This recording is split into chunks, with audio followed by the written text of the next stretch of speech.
Why was this written? Don't know. Who is this written for? Don't know. Use me, my tattooed lover. Who asked? I'm looking. I'm not finding her because it wasn't me. Ooh, bring it back. Bring back critical thinking and shame.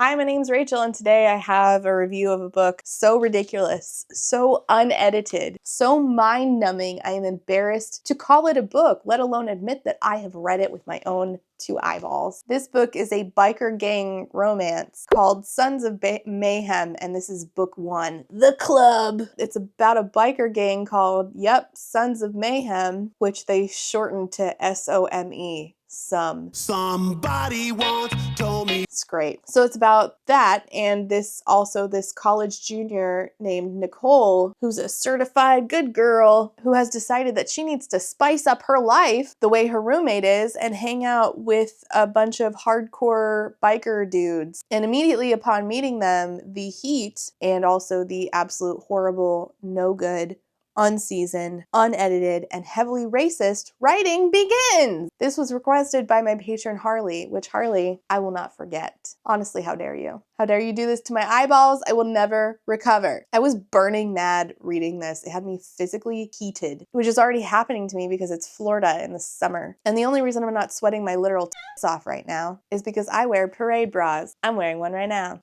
And this video is sponsored by Parade. I've been wearing Parade bras for 2 years now. I am a loyal customer. If there was a Parade biker gang, I would join. Parade is an inclusive, female-owned brand that makes sustainable and affordable bras, underwear, and bralettes in a variety of sizes, including up to 5X. As I said, I'm wearing one right now, which is not news because Parade bras are all I wear now. I no longer wear bras that have underwire in them because why bother doing that to myself anymore? Summer of 2022, bought my own Parade bras, never looked back, and these bras last me. Whereas the elastic in certain expensive, popular brands come out of the band, my Parade bras have never ever done that to me. I am loyal. And so are they. These are the most comfortable bras that I've ever owned. The mesh is like butter soft. It's called silky mesh, but since it's mesh, it's super breathable. So again, I am not sweating my literal tits off in the Florida summer, which is the priority for me. So if you like your bras with the elastic staying together, even if you need to put them in the dryer, which I do, sweaty titty free, comfortable, and no underwire, check out Parade bras because they have products for all bodies, and I love that they are inclusive with their marketing and in their creation of product. You can see on their website, there are bodies that actually look like mine, all kinds of bodies, something for every body shape, wearing the underwear, wearing the bralettes so that you can feel confident about your purchase. My audience gets 40% off by clicking the link below and using code READS40 at checkout. There is no minimum purchase to use the code, but the styles do go quick. So make sure you click that link below and grab your new favorite bra so that you're not sweating your tits off this summer. And thank you to Parade for sponsoring today's video. I've already explained what this book is about. It's Sons of Mayhem. It's about a biker gang and a girl named Nicole who decides that she wants to walk on the wild side and goes with her college dorm roommate to go walk on the wild side with a bunch of weird biker dudes. Oh, I'm edgy. I'm on fire. Liberty, you're about as edgy as a butter knife. So I'm not going to read the synopsis. I'm just going to jump right in. Chapter 1, Nicole. I'm not that kind of girl, you know, the kind that gets on the back of a stranger's motorcycle, the kind who puts out on a first date. Scratch that. The kind who's on her knees before there even is a first date. The kind who gets involved in a criminal gang and, well, you'll see. But then I met Jace. Jace is literally just some guy. I honestly don't even know what he looks like. And me, and he sure as hell did. I'm quoting. I'm not making this up. That actually is what is written down. What a meeting. But that all comes later. This is how it starts with Lucy. So she explains that outside of her college dorm, there's a bunch of loud noises, and it's the biker gang showing up with Lucy. She doesn't know it's Lucy at first. She just sees some girl go up and grab some dude's and then he like squeezes her titty. And she's like, oh my God, that's my roommate. This is so stupid. Harley, I'll never forgive you for asking for this book specifically. You're a mean girl. And of course the two campus cops are like, whoa, whoa, whoa, whoa, whoa, whoa. No. What college is this? I don't know. What state is this in? I think maybe California. I don't know. It's not like we were given a good set of information here to work with. And if the police were mimes, the big tattooed men who rode the bikers were the audience, and they found the wild gesticulations of the campus police hilarious. Okay, great. So she sees that it's her roommate that is the reason for all of this ruckus. My roommate, my wild, this is all hyphenated. You'll never guess what she got up to last night, roommate. That should have been in quotes. Where was the editor? Editor's an imaginary friend in this scenario. There's no editor. At least this time I had some idea of what she'd been up to. Crazy girl. The lead biker stuck a gloved fist in the air and then made a circling motion with an extended finger. This is so cringe. So Lucy comes in and is like, I just had the best night you would not believe. Lucy, if this is what you look like after a good night, I'd hate to see you after a bad one. I was with the Sons of Mayhem. It was unfucking believable. Great. So she says to herself, this semester I found myself in a rut. Every day was the same old, same old. Even my boyfriend was boring. More and more, I found myself living vicariously through Lucy, jealous of not just the fun she had, but the fact that she was actually living life, not just floating on through it. You know, when I need to feel something, I try to hit up a theme park, get on a roller coaster. One time, I ate blowfish, which if you don't know, could kill you. I've done some wild stuff. What I don't do is go hang out with the world's goofiest biker gang that does this. That doesn't seem like the way to get my thrills, but what do I know? She just wants to be Bella in, what's that one? Is it New Moon, where Bella's like, I need an adrenaline rush. Ma'am, shotgun a beer, try a new food. Order your Thai food extra spicy. It was too long since someone had made me feel attractive, wanted. Not that I desire to be groped in front of an audience, but still to be grabbed by someone who found me irresistible. That'd be something. Are you like joining their gang or something? Joining their gang? I'm a girl, doofus. Doofus. Yay! Only guys can join the actual club, but there are two kinds of female club associates. Associates, that's a big word for a drunk girl at 5 a.m. There's party chicks and old ladies. Party chick. Oh gosh, I think for this year's Halloween, I'm gonna head myself over to the Spirit Halloween store and get myself the outfit that says party chick in size large. Yes. Old lady is like a serious girlfriend or a wife. It means you just belong to one guy. I'm going to be a party chick though. A party chick means you can like party with them. Like those lame ass frat parties you kept dragging me to last semester. I had a feeling she meant something different, a more interesting kind of party. Yes, I'm sure that these parties with these biker dudes are interesting. I am certainly so interested in them. Definitely. Those guys and the party chicks, they're wild. I mean, really wild. I saw a girl become a party chick last night. Guess what I saw her do? Okay, so she talks about how Lucy, her roommate, talks about how she saw a party chick get initiated, and it involved a girl getting by two guys at once. That is so great. I'm so glad I'm here for this. The whole club was cheering them on, by the way. Nicole says, I wish I could be like you just for one night. I want to know what it's like to break loose like that. Will you take me with you next time? It was either the dumbest or smartest thing I've ever said in my life. Dumbest. Let me clear it up for you. This is stupid. This is a waste of certainly my time, definitely yours. By the way, if you think we're going to get some characterization about Nicole beyond college good girl at some college, you are wrong. Why was this written? Don't know. Who is this written for?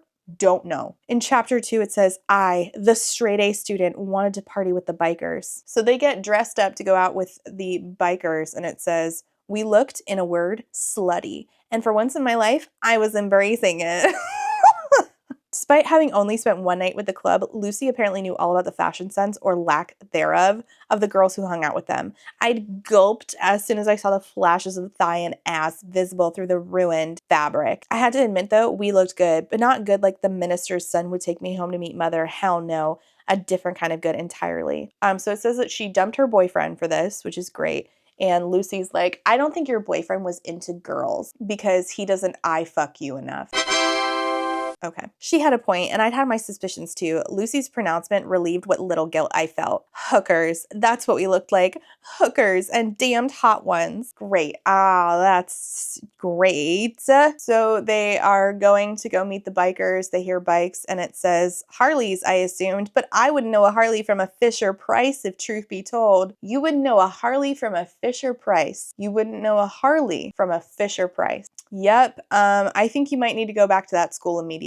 I think you should probably stay in school. Stay in school. This is a PSA This book is a warning. This book is a threat, actually. The guy in front had dirty blonde hair hanging beneath the metal helmet that sat on top of his head. Even with his padded leather jacket and gloves, I could tell there was a solid man underneath. Not fat and not a giant, but solid. Like a guy who's been doing manual labor his whole life. Wow, that is super descript.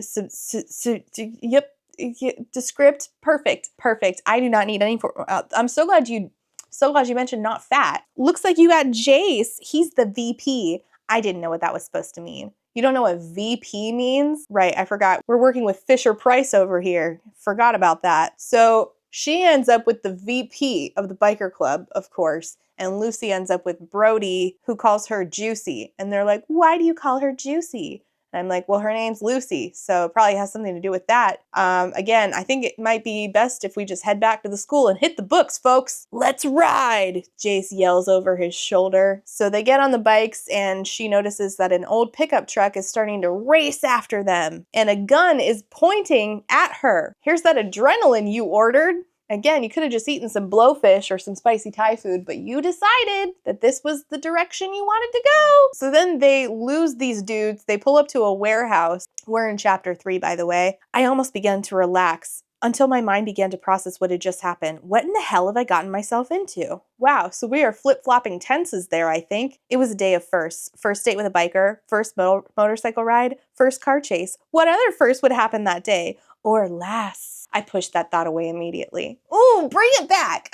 Bring back critical thinking and shame. I couldn't believe that just an hour, maybe 30 minutes before, I was putting on makeup and getting expertly slutted up by Lucy in our dorm room. Me either.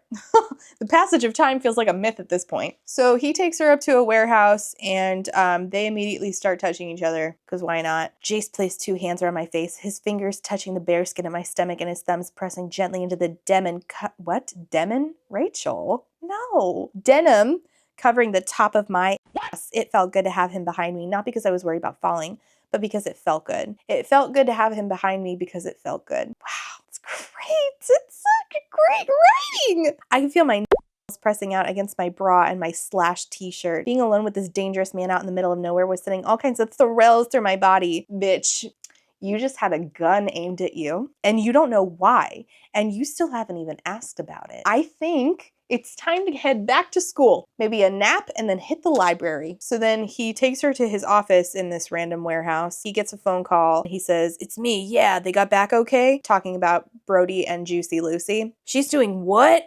Ugh, I think we lost him, but send T-Bone and Blaze over, will you? The warehouse, the new one. Yeah, I got a new girl with me. Later. Oh, I'm so happy. This is so great. So she asks, hey, is Lucy okay? And she says, yep, she's doing great. Apparently, Juicy is f***ing off Brody is what he says. While somebody, I think, her from behind. Oh, yeah, big fella.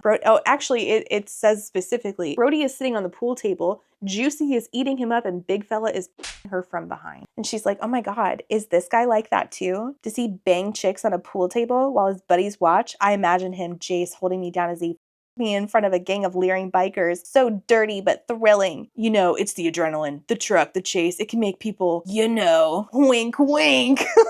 Oh, great. You're a good-looking girl, Nicole. He pushed his firm lips against mine. All the troubles of the day fled from my mind as I was captivated by the taste of a man I'd barely met. I'm gonna need you to get captivated by the fact that you just had a gun pointed at you and you have no idea why. You haven't even thought to ask. He's off the phone now. Now's a good time. Think he's free. But of course, she's thinking about how it was never like this with her boyfriend. He was like, it's not you, it's me. And she believes him now. She's like, yeah, I'm hot. This biker wants me. I'm not even gonna think about the fact that a gun was pointed at me like 10 minutes ago. Nothing could stop me from being horny. I'm immune. So then she starts thinking things in her own inner monologue, and this becomes a trend throughout the entirety of the rest of the book. She thinks to herself, put me down on that shitty bed and me. So then he like holds her legs open on his office chair, and it says, before I could make a sound, Jace attacked me with his mouth, burying it in my knees. I felt his stubble against my thighs as he kissed me through the flimsy fabric that stood between my wet and his mouth, and his firm thrust immediately inside me. He wriggled around inside me before letting it slide out and attacking my nub of pleasure. I'm dead inside. My disappeared between his hot sucking lips, and his fingers come hithered inside of me. In a few minutes, Jace managed to do what Mark had never done in our months of lackluster dating, giving me a thigh-quaking orgasm. Listen to me. Listen to me. The fastest way to tell me that you are a lazy writer who is writing a romance is doing this. Wow. I've never had an orgasm before this guy who just showed up on page whose name starts with a J. This is the only man to ever f me right. Is the laziest way to make a love interest. You are trying to manufacture chemistry where there is none. You haven't cultivated any. This is the one job you have in writing, is to make it be so. And you taking shortcuts to get there makes me want to throw your book out the window and into oncoming traffic. Thank you. Now that we've established that. So, you know, he tongue her, she finishes, good for her. Sex not well written, but the sex is not my problem with this book. The problem that I really have with this book is the racism, which is about to start any second now. So I'm going to issue a trigger warning. This book gets a little gory. Certainly there's violence. It's a biker gang, you know, it comes with certain connotations. However, we are going to do a ton of racism and xenophobia against particularly Mexicans and Korean folks. So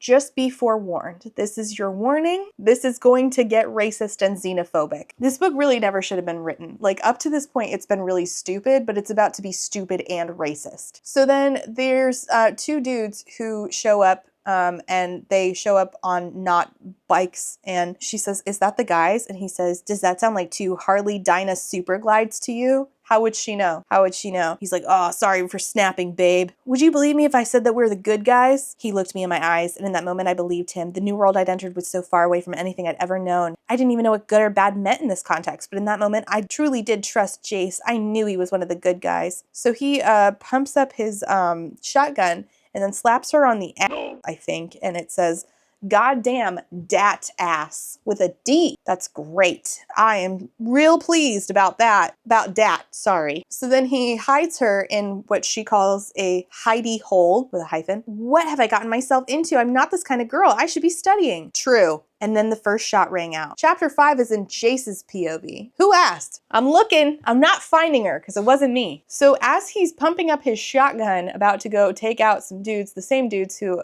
assumedly the same people who were trying to shoot him while he was riding his bike earlier, he's thinking, my mind begins to wander. How? You have a shotgun in your hand. Bad time for that. What I would do to her with her what would I do to her with her when I finally got some real time alone? Man, the things I was going to do to that ass. Oh, so it's with a TH now. That's fun. Switching it up. Great. Just as my imagination is beginning to get away from me, I'm brought back to the moment in a rush. Before the men can go too far into the warehouse, I squeeze my finger trigger. This entire chapter was like 5 paragraphs just of nonsense. Just being like, I shoot my pew pew. Back in Nicole's POV in chapter 6, she's asking again, what on earth have I gotten myself into? I thought I'd be drinking and partying, not getting shot at. So the men who were, you know, after them, Jace says, all right, shithead, I want some answers. I might only be shooting rubber bullets, but trust me, at this range, they'd be very, very bad for you. So he shot them with rubber bullets so that he could wind them and get them to answer some questions. So then he shoves 2 handguns in the back of his pants. I don't know what happened to the shotgun. There was something about that, a sexy tatty guy in a white tee shoving twin handguns into the back of his pants just above that deliciously firm and rounded ass that did something to me.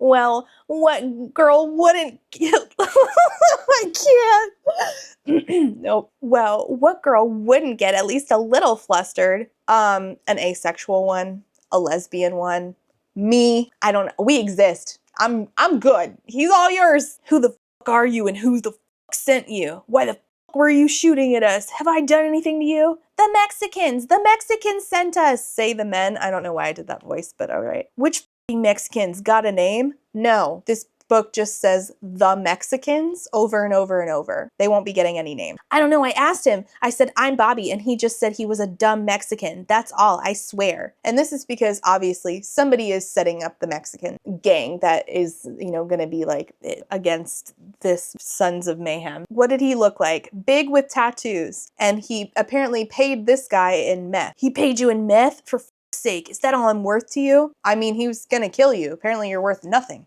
Actually, I don't know how this is news to you. You must be new to organized crime somehow, even though you're the VP here. I don't know. And specifically it says that they were told to kill him in particular, Jace. Shoot the blonde guy. And the guy apparently said that Jace would come here specifically. So somebody who asked to be called a Mexican, knows particular details, wants Jace in particular dead, and yet Jace is so stupid he can't figure out that this is a setup. And then she starts feeling a certain kind of way where she's like, I had the urge to spit on them and step on them. What's come over me? And I'm like, I don't know. None of this makes any sense. Standing over the druggy scum with his arm around me, I felt like a queen, his queen.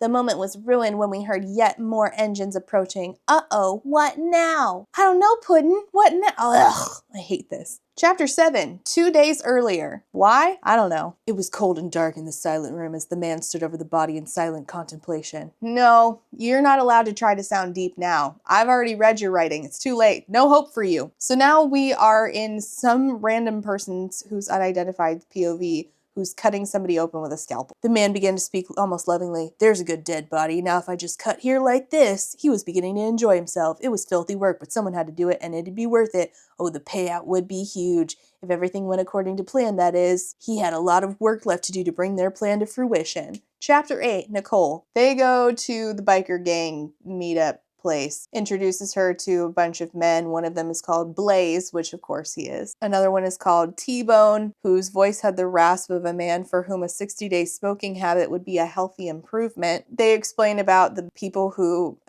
took meth in exchange for trying to kill Jace. And it says, don't worry, we'll just drop them off in the ghetto or some shit. Even though they tried to kill me, I'm a forgiving guy. That and their fucking idiot meth heads. I don't want to deal with getting rid of their stupid bodies. Not worth the labor or the risk. We'll send the prospects out to pick them up later. And one of them is like, why don't we just run them over with our bikes? And it says, nah, they'll get my bike all methy. Methy. Like messy, but methy. I paused a second before getting his pun and bursting out laughing. Wow, I'm laughing on the inside. Can you tell? So then they stand up on their bike pegs and go, aroo! Man, that is, wow, sexy. I have never felt more attracted to men than right now. I let out my pent-up emotions in my cry of woo that went on an amount of time that would have embarrassed me in any other circumstance. But right then, I didn't fucking care.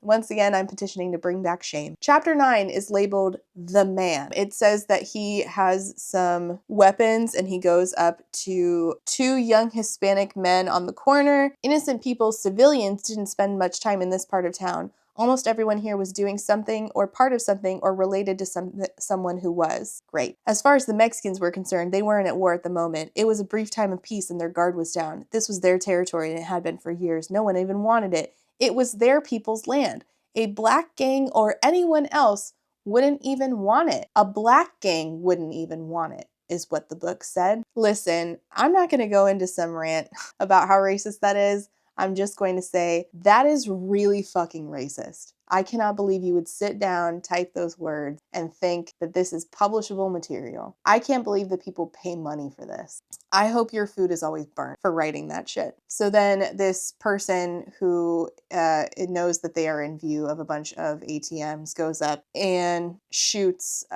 these 2 Mexican men. Chapter 10, Nicole. She's wearing his jacket. It says it's the smell of man in leather, sexy man in leather. Thank you. Another man enters, his name is Lonnie, and they're like, oh my god, Jace, can't believe what happened to you. And it says it'll take more than a couple of methaholics to bring me down, Lonnie. And also there are girls kissing in the background who are being cheered on by the men, because the only references to queerness we get in this book are Nicole's boyfriend Mark wasn't into her enough, so he must be gay, and women making out with each other for the pleasure of men.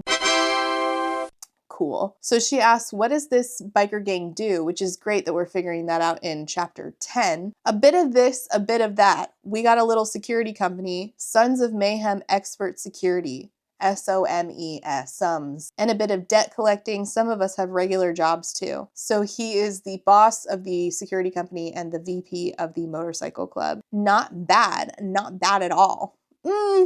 Okay. And so they ask her about herself, and she says that she is majoring in business management and communication. Very descript. I don't know anything else about her, by the way, and I never will. Oh, wait, you do find out later that her dad's a lawyer. This comes up once in a police interrogation, and that's it. This is great writing. She also meets a guy who has the words legal eagle tattooed on his knuckles, and he goes by Eag, short for eagle, and he used to be a lawyer. So he considers himself still a lawyer. It's great. It's great information. Chapter 11, a guy walks in who looked sort of geeky at first, but then underneath his dress shirt, he was wearing a Harley Davidson wife beater and had very visible tats covering his arm, giving him full set of sleeves. Great writing. Holy shit, appearances can be deceptive. And she finds out that's the doctor, the other VP. And as soon as this man came on the scene, I said, that's our bad guy. That is the only person who has been introduced to have any motive whatsoever. That's the bad guy. There's 2 VPs in a motorcycle gang. For what purpose? That's the bad guy. And I was right, because this is slop. This is terrible. And then it says, I'd just taken my first sip of my second drink when a welcome face appeared. End of chapter. Why are we ending chapters like this? I don't know. It's like if it's sort of fan fiction-y. It sort of reminds me of like fanfic. This is how I used to end chapters in when I used to write Lord of the Rings fanfic, except what I was writing was still better than this when I was writing it at 12 years old. So then he tells her he's going to take her to the penthouse, which is a trailer, which as white trailer trash myself, I don't claim him. I don't live in a trailer anymore. I used to. I've talked about this a couple times. I lived in a trailer for a couple of years that had no water or electricity. My sister slept on a table. Trailer life, am I right? Everybody who lives in a trailer has like a trailer story. Like I know Natalie, which says when she lived in a trailer, there was just a big ass hole in the floor. Anyway, they go to his trailer, his penthouse, and she's like, oh my God, are we gonna, he says, what do you want me to do to you? I want you to touch me. I found myself speaking words I'd never heard myself say. You've never say, I want you to touch me? Okay. His breath quickened and he groaned as I pulled his underwear down. My eyes flicked down momentarily as I watched his hard spring back up free as it was released from his Calvins. I didn't pick him for a Calvins guy. I'm not gonna lie to you. I can't believe I'm acting like this. I can't believe I've never acted like this before. You just said that you used to give jobs to your boyfriend Mark and he wasn't all that into it. Acting like what? Aren't you like mediocre job queen at this point? 2 dudes? Pfft. Please, practically a professional. I parted my lips gently and let out a warm breath over his head. Wait for it. Oh, I'll keep waiting, actually. Well, she was just like, is that it? Okay. Again, job royalty over here. It says, ooh, coming from him. And in her inner monologue right after this, it says, do you like that? So first of all, that's a tense switch. And the inner monologue is completely unnecessary. I don't understand. And third, I hate the question, do you like that? I truly do. Slowly, my mouth enveloped him, taking him as far down as I could, one of my hands straight from his buttocks, and gently clutched him underneath, rolling him around in my hand. See, the use of the word buttocks is a clue to me that this was written by an older person. I'm not unconvinced that this was written by a man under a woman's name, but I don't think that this was written by a young person, judging by the use of buttocks. But I am confused about this. One of my hands strayed from his buttocks and gently clutched him underneath, rolling him around in my hand. Are we talking about his balls? What are we? I'm physically trying to understand what we're doing. I'm overthinking it again. So then in her inner monologue again, it says, faster if you want, harder if you want, use me, Jace, use me, my tattooed lover. She's saying this in her own head. Isn't that great? Love it. He filled me with his hot, salty, sweet seed. There was no thought of spit or swallow. It was swallow or choke as he emptied himself in my willing mouth, held tight by his fistfuls of my hair. I swallowed desperately, greedily. Give it all to me, Jace. I'll take it all for you. Inner monologue again. I don't know why we started doing this, but it gets cringier and cringier as it goes on. So then they're interrupted by her friend Lucy, who's like giggling. I think there's a log or something out there. I just fell right in. And in, again, Nicole's inner monologue, it says, a likely story. You wanted to catch us. You wanted to catch us. didn't you? Well, not this time. Chapter 13 is in Jace's POV. Jace, do you have any idea why the Mexicans would be after you? Well, it certainly isn't for your, brain skills. Certainly isn't that. Not a clue. There haven't been any SOME problems with them. I've not been in any fights lately. I haven't spoken any of them in weeks. And so the doctor says, I might have an idea. I was reached out to last week. Sorry for not bringing it to you first, big fella, but I think everyone should hear. By the way, Big Fella is the president of the motorcycle club. So he says that the Koreans, Book's words, reached out to him because they want the motorcycle gang to help them move product, specifically meth. And the doctor is claiming that the Mexicans don't want these white bikers to move meth for the Koreans. And Big Fella's like, we don't deal with that shit. We never dealt that shit, and we ain't gonna start now. And so they take a vote, and the only person who supports going into business to sell the crystal meth for the Koreans is Legal Eagle, the guy with the YouTube channel. Just kidding, it's not. Yeah, okay. They send Brody, who is Juicy Lucy's boy, to go talk to the Mexicans. Brody, I want you to clear this shit up with the Mexicans. Let them know we ain't doing shit with the Koreans. End this before it begins. And he says, keep Juicy warm for me? Nuh-uh, that dirty girl's all yours, brother. Great. Because Jace says he's going to stick with the sweetness, which is Nicole. That's his nickname for her, the sweetness. So then in Nicole's POV, it says that Lucy really wanted to see Jace's dick with her own eyes, which, okay. She's like, I really wanted to see good girl Nicole getting down and dirty with a bad boy biker. She giggled again. She's weird. So the weird switching between past and present tense is odd, specifically because you're only doing it for her inner monologue. I don't understand what the fuck is going on. Did he taste good? Let me have a taste. So then she forces her mouth onto Nicole's mouth because she wants to taste the biker, okay? Your biker bad boy tastes almost as good as mine. So then some redheaded asshole, Book's words, makes an appearance and tries to shove Lucy and Nicole's mouths together. Less talking, more kissing, sluts. And the inner monologue says, fucking asshole. And then they beat him up and it says, with a flex of my knee, I set it flying into his face, her boot. Fuck you, asshole. So I'm really glad that it said, fuck you, asshole in her inner monologue, coming right after we said, fucking asshole, just one paragraph before. Great. That's perfect. So Jace is talking to Big Fella, president of the biker gang, and it says, Jace, the shit with the Mexicans, it doesn't make any fucking sense. Why would they target you in particular? You said you haven't spoken to them in weeks. Why the fuck would they be so upset about us doing business with the Koreans anyway? Why'd they use fucking meth heads? They've got enough of their own guys. Why pay some incompetent white boy drug addicts instead of using their own men? Jace, I think someone's got it out for you. Thing is, I don't think it's the Mexicans. I want them spoken to again. Spoken to hard. What? He's talking about the drug addicts. What does spoken too hard mean? Someone's trying to fuck with us, and the only person I like fucking me are young bitches. Oh, okay. I do not want to be fucked by the Mexicans. I do not want to be fucked by the Koreans, and I definitely don't want to be fucked by the this is all hyphenated. Whoever the fuck is fucking with us right now. Perfect. Now I heard you brought yourself a fresh bitch in today. Good. Go fuck her and forget about this shit for a while. I wish he wouldn't refer to Nicole as a bitch, but I knew that was just Big Fella's way. Oh, yeah, old Big Fella. I don't know him personally. I don't want to, but I'll take your word for it. Chapter 16 is in Nicole's POV. She's like, am I gonna be initiated into being a party girl? And he's like, do you want to be? Because I thought do you want to be a party chick? I used to party all the time, a different chick, hell, 2 chicks or more every night. In her inner monologue, it says, where's this going? I don't want to hear about all the women you've been with, but I got sick of it, sick of them. You're the first girl in a while, and you know what? I don't want to share you. So then she asks about everybody's weird nicknames, which I don't need to know, but they're going to tell you anyway. T-Bone got his nickname because he did one of those food challenges where you have to eat a bunch of steak very quickly. Lonnie is from London. We called him London for a bit, but that was too long, so now he's Lonnie. I would just like to direct your attention to the words Lonnie and London. They have both not only the same amount of letters, but the same amount of syllables. It takes the exact same amount of time to say Lonnie as it does to say London. Chapter 17 is in Brody's POV. That's the guy who's been fucking Juicy Lucy. He goes to the house where the Mexicans are. Thinking about Lucy, he says, this chick is old lady material. The things she can do with a dick.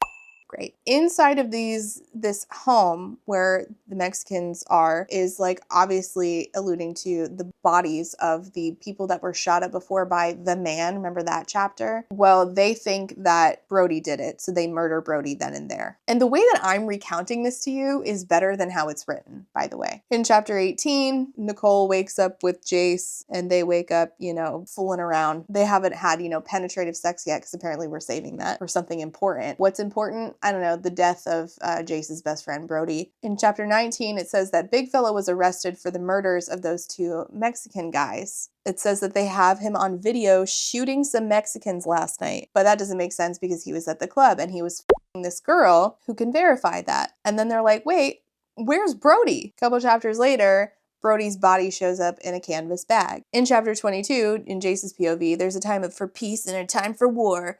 There's a time to forgive and forget, to negotiate and make amends, to make agreements and agree to let sleeping dogs lie. And then there are times when you have to gather your crew, grab your weapons, and kick some serious ass. Oh my god, this is ass. So Doc, again, who is the bad guy here, you're just not supposed to know that yet, but we're gonna work with truth here. So Doc, who's the bad guy, and Jace, the VPs, are talking to each other, and it says, someone's fucking with us, Doc. This shit with Big Fella, the shit with Mexicans, someone's motherfucking playing us. The Mexicans killed Brody, our brother, my friend. They killed him. He was on a motherfucking mission of peace, and those fuckheads murdered with us. They believe that fucking sheriff, that it was Big Fella that shot their men.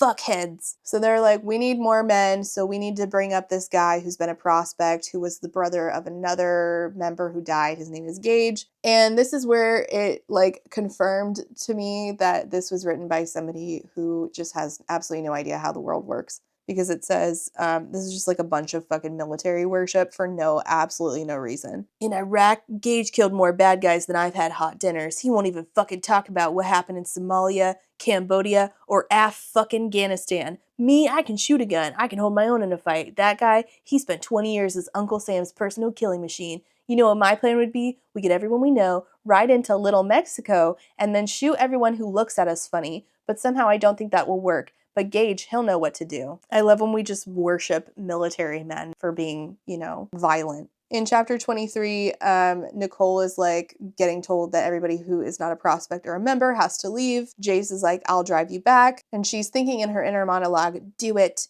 Do it, Jace. Get those fuckers who murdered your friend. And back at school, it says, coming back after the previous 24 hours felt like going back to kindergarten after high school. More Fisher-Price shit I see, huh? So then they go to in her dorm room. Lucy goes to take a bath. They're not calling the cops about Brody's murder, by the way. They're going to take care of it themselves, I guess. So in her dorm room, it says, then he was on me. One moment we were laying in tense silence. The next was filled with a flurry of movement, of rushed gaps and surprised moan. In her inner monologue, it says, take me, do me, fuck me. Jace grabbed my ankles in his strong grip and forced my legs up around my head. I'm not going to show my feet. Never mind. Pretend this is her foot. Personally, I'm not that flexible. I don't know what you other bitches are doing. I bit my lip and moaned as I saw him kneeling before me as he rapidly positioned himself. I was wet and hot and ready, like a Little Caesar's pizza. The first time with Jace, it was like being taken by a Viking. I opened my eyes a moment and saw that his were wide open, staring down at me with a grimace on his face as he thrust himself again and again into my hot, tight, and willing body. Our only communication was my slick acceptance of his forceful thrusts. I swear to God, this had to have been written by a man. There is no way. But this is really where it takes the cake. Our violent coupling couldn't have lasted more than a few minutes, but my body still rewarded me with an explosive orgasm that overwhelmed me to numbness as he let out his final grunts and finished his punishing thrusts with a final push that lifted my mattress up around me as he forced me downward. That might have simultaneously been the longest and also most awful sentence I have ever read. The mattress did what? So then she falls asleep. He leaves her a note that says, sorry I had to go, can't see you for a while. I'll call you, sorry about before. So basically they had terrible sex, but she thinks it was great? I don't know. So they keep having clubhouse meetings where it's like, who would do this and why? And again, it was really obvious to anybody with brain cells that the doctor did this, but you're not supposed to know that as a reader because you're supposed to be as stupid as the characters. They said that the woman who was with Big Fella won't vouch for him, and she actually works at the hospital with the doctor. Oh my god, gee, I wonder why she won't vouch for it. Pretty clear the doctor set this up, you absolute fucking buffoons. Chapter 25 is from the doctor's POV. We're not going to admit that the doctor's doing fuck shit. We're just going to have him go talk to the Koreans, and I'm not going to read it to you, but there's a bunch of racist shit, like anti-Asian sentiment, and then he then violently rapes a Korean woman. And this was so jarring. I didn't know it, like it got so, what's his name? Patrick from American Psycho. It turned into that so abruptly. I was very confused because we didn't need this POV. It's just there. Then we get a chapter where we hear from a young Mexican guy in prison who is being forced to come after Big Fella, who again is the president of the biker club, and he is being told that he will have to stab Big Fella to death or else his pregnant girlfriend is gonna die. Big Fella ends up beating this kid to death with a sock and a soap. Hello. I did not add in here, going back over this and editing it, I really didn't do a good job of particularly pointing out the lines in this book that were racist. So I'm going to just read a couple for you that I found disturbing. Besides the whole a black gang or anyone else wouldn't want it, there was also a lot of anti-Mexican sentiment, such as, but not limited to, the amount of weed they smoke in there, they wouldn't smell shit if you put it in their burrito. Let's do this, kill them all, let's burst some burritos. If it was up to me, we'd be over there shooting anyone who even looks like they've eaten rice and beans before right fucking now. Honorable mention to From Inside, loud Spanish language rap music poured out. Feels like there's a racist undertone here, because typically what white people tend to do is associate rap music with black and brown folks, and particularly they think of anyone who is black and brown who listens to rap music as a criminal. So I think that that's the sentiment underlying this. So whereas the gang of white hot men, criminals, biker gang men is romanticized, anybody who is Mexican or black or Korean who is doing organized crime in this book is depicted as bad, gross, and less than. So I just want you to think about why it is that we are supposed to think of the white men criminals as the heroes in this book, the ones who get the girl, and then the black folks who are mentioned, the Korean folks who are depicted, and particularly the Mexican folks who are depicted, are not treated in the same way. So just something to think about. But also the phrase Spanish language rap music is so ridiculous. I just want to contemplate on the ridiculousness of that line for a moment. Now, I'm aware that this book was written 10 years ago. However, I was married to my husband 10 years ago, and I would have been just as mad if somebody said to Carlos, let's burst some burritos, talking about my husband.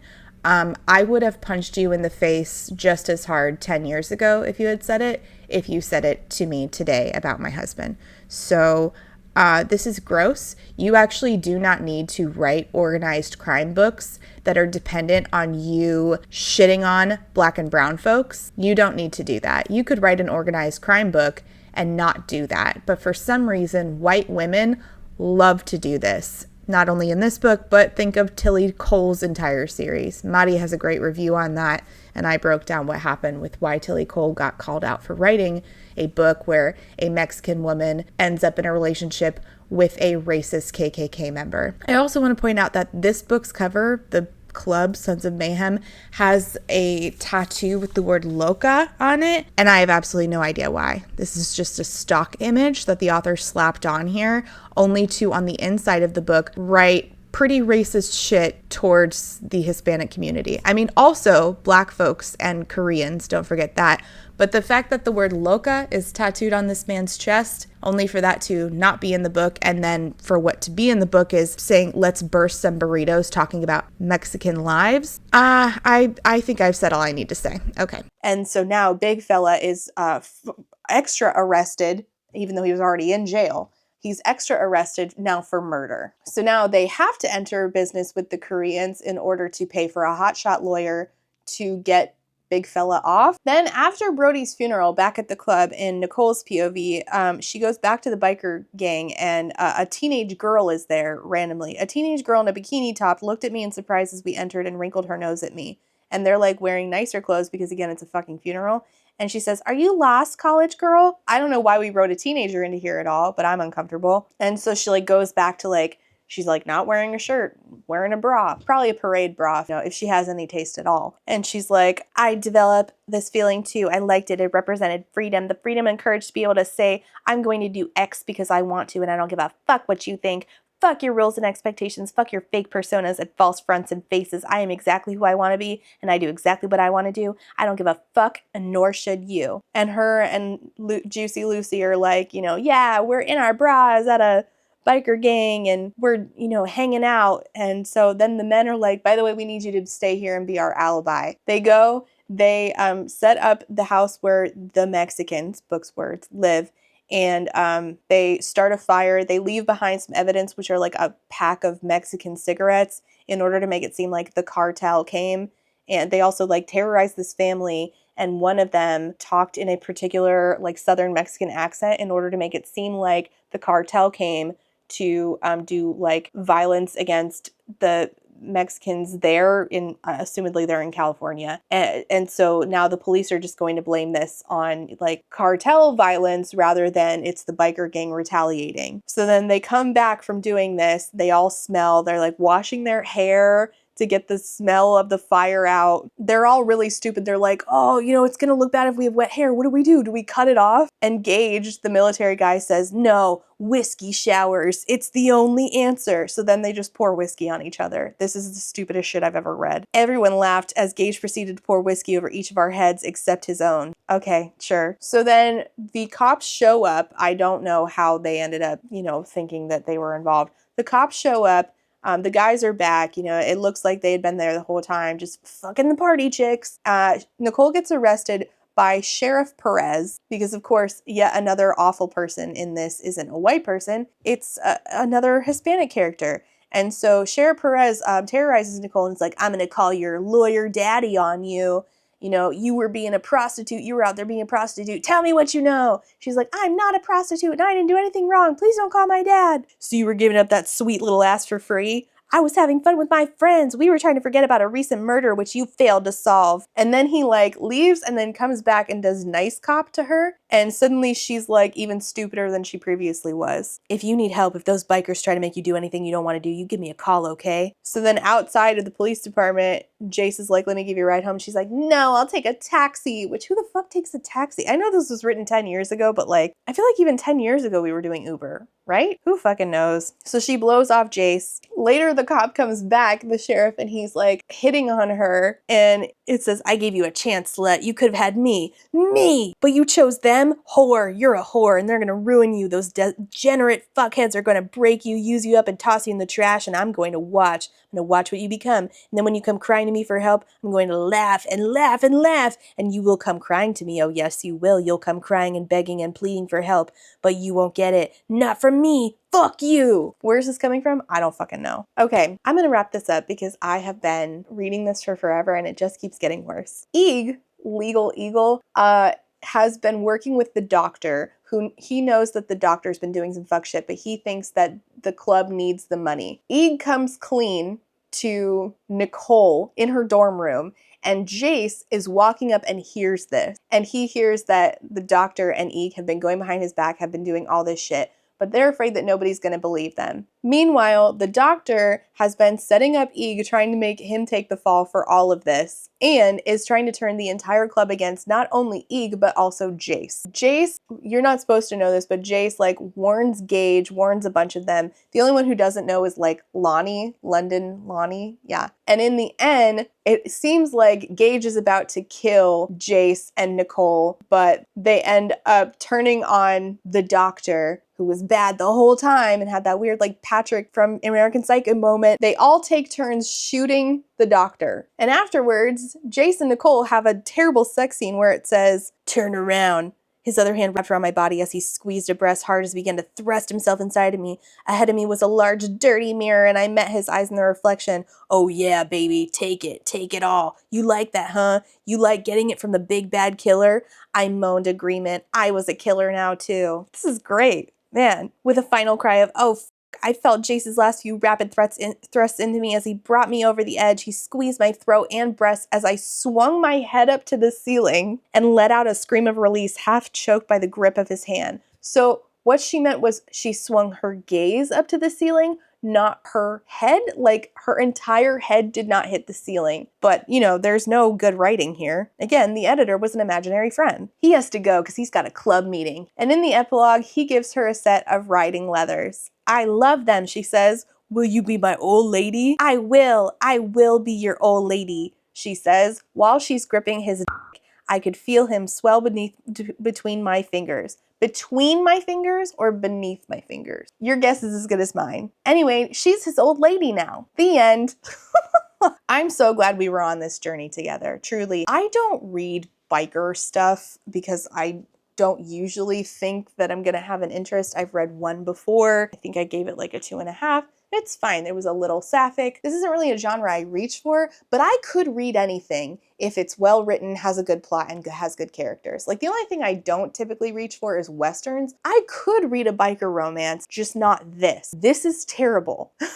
If you have a good biker romance rec, you can leave it down below. But this was just badly written and racist and sloppy. Horrible, horrible time. At least we had fun making fun of it together, I hope. Anyway, if you like biker romance, leave me your favorites down below. If you made it to the end of the video, you can leave a motorcycle down below. Great. Thanks for watching. I'm gonna go cry now because that just burned my eyes having to recount the terribleness that I already read with said eyeballs. I'm exhausted. I'm still sick. Okay. Thanks for watching. Comments and questions down below. Like and subscribe if you want to, and I will see you next time. Bye. Help me, God. What's up, buddy? You can open the door. Did you put the mask on just in case I had the camera on? Could you please show the audience what we're working with here that you decide to don to come talk to me in case I had the camera on? This is more interesting than the book. You know that in Tears of the Kingdom, find Colton? Colton is Kilton's. Oh, find Kilton's brother. Yes. That's Colton, and I found him. And before I go, I should say thank you for being a friend to my Therapy Bills patrons, and those are Alexander, Ashley H, Astra, Astrid P, Brittany Bobitney, Call Me Kodiak, Cami, Choco's Trash for Japanese Mysteries and Thrillers, Chris the Horror Therapist, DJ Rocktopus, EK Casey, Ellie, Emerald Dodge, Aaron with 2 E's, Eric D, GalaxyBot, Jess, John E, Julie D, K, Kaleno K, Casey McKenzie, Quinn, Lady Kittybug, Lady Chips, Lemon Jelly, Lex, Lily B, Max B, Min B, Mommy Zami, Alice, Panoramic Demon, Peggy Lou, I'm a Creepoo, Rain, Reese, SJ, Sadwich Bree, Samar, Scarlet, Shiny, SMK, Steph B, T Delegati, 2 Orbit, Urchin Audrey, White Raven 13, Zorvictia, and Chai Guy. Thank you all so much for being here and being a friend. And before I go, I have to say thank you for being a friend to my Potato Starch Marxist patron. And those are Alejandra, Alicia Needs Caffeine, Althea, Amanda D, Andy, Angelica, Artie the Ninth, Ava, Ballads and Bookends, Beck, Blake Lemon Pants, Bly Lavender, Bookish Brainrot, Bookish by Jenna, Bree, Kate B, Caitlin, Cardinal Ginger, Carlin, Carly, Casper, Kate W, Catherine, Kathy, CJ, Claire Online, Clover's Mom, Colleen, Corwin, Cosmic, Darius, Danielle M, Darren, Desiree Michelle, Dilf Enthusiast, Dorothea, Drive-By Thinker, E.T. Cosgrove, Evie, Emily A, Emma, Emma K, Aaron H, Ezra Moon, Fiona, Francis, Gadarn, Hannah C, Harpy Kuro, Ilianaka, J.M. Tennant, Jay is on Olympus, Jelly V, Jen Michelle, Jenny G, Jessa Sue, Jill, Jojo Bookish, Juicy Wizard, that's such a good one, Kat H, Catherine M, Katie L, Kaylee C, Kayala, Kendra, Kitten, KMTV, Laughing Cat Dog, Lauren G, Lazarus Ray, Library of Scars, Lindsay M, Lisa B, Lisa L, LP, Luciri, Lustful Octopus, Martin, Maddie, Madison, Man-Eating Plant, Marcella, Marquita, Megan, Malara, May, Molly, Never, Nicole G, Nicole R, Nimeska, Nyan Binary, Owl, Paige P, Penelope, Penny Chilling, Foxglove, Queen Cereal, that's a good one too, Rachel B, Reader Rising, Reba, Rebecca, Rebecca R, Ronnie, Rosie, Rowan, Secoria, Saintbringer, Sakia Lume, Samantha O, Sammy C, Sarah H, Sarah the Bear, Sarah Z, Shamed, Shannon, Sean, Sisette, Talia, Tiana, Trashcan Teddy, Triple M, Tito Phoenix, and Writer A. Thank you all so much for being a friend.